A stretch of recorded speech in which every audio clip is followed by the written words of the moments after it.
তার রাশিয়ার যুদ্ধের ইতিহাসটা কি আসলে? রাশিয়ার আয়তন হচ্ছে 17,10,00,000 বর্গ কিলোমিটার। তার মানে বুঝেন কত বড় একটা দেশ।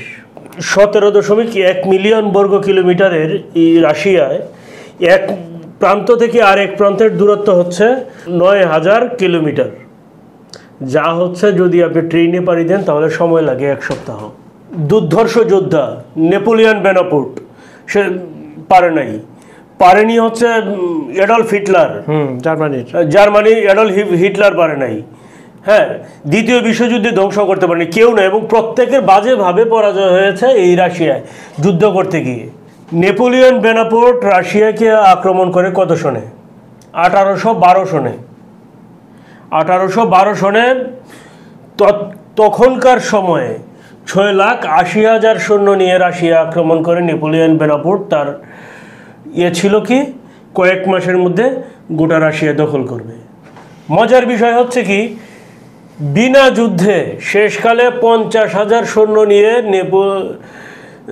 এই নেপোলিয়নকে পালিয়ে যেতে হয়েছে রাশিয়া ছেড়ে, বিনা যুদ্ধে। তাহলে বুঝেন